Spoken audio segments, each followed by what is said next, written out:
আসসালামু আলাইকুম। আজকের ভিডিওতে দেখাবো কিভাবে শুধুমাত্র একটি সেলাই দিয়ে আপনারা এই ধরনের ড্রেস ডিজাইন করতে পারবেন। আর এটি হবে শিউলি ফুল প্যাটার্নের ড্রেসটি। গলার অংশটিতে দেখুন কতটা সুন্দর করে পেটানো কাজ করা আছে। আর এটি কিন্তু মনে হচ্ছে একেবারে জীবন্ত শিউলি ফুল ফুটে আছে। আর নিচের দিকে দেখুন কামিজের নিচের অংশ খুব বড় করে এই শিউলি ফুলের প্যাটার্নটি করে দেওয়া আছে। অল ওভার ড্রেসটিকে কিন্তু খুব সুন্দর করে গর্জিয়াস একটা লুক দিচ্ছে। আর এই ড্রেসটিতে কিন্তু অনেক ধরনের সেলাই দেওয়া নাই, শুধুমাত্র একটি মাত্র সেলাই দিয়ে আপনারা এই ধরনের ড্রেস নিজেদের মতো করে নিজেরা তৈরি করে নিতে পারবেন। তো চলুন এবার সেলাইটি দেখা যাক।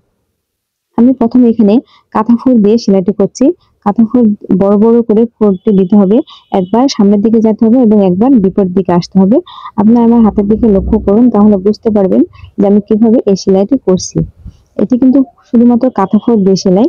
আর কাঁথা ফুল কিন্তু বড় বড় করে দিয়ে ভরাট করলে কিন্তু একটি সুন্দর পাতা শেপে সেলাইটি ভরাট হয়ে যাবে। আর দেখতে কিন্তু খুবই সুন্দর লাগবে। আমি এখানে এই ফুলটি, যে শিউলি ফুলটা আছে সেটি কিন্তু এই কাঁথা ফুল দিয়ে ভরাট করেছি, এবং যে পাতাগুলো আছে পাতাগুলো কিন্তু কাঁথা ফুল দিয়ে ভরাট করছি।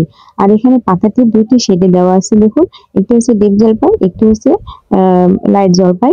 আপনারা এই ধরনের শেড দিয়ে কাজ করতে পারেন, দেখতে কিন্তু খুবই গর্জিয়াস লাগে। তো ভিডিওটি আপনারা মনোযোগ দিয়ে দেখতে থাকুন, তাহলে বুঝতে পারবেন যে আমি কিভাবে এই সেলাইটি করছি।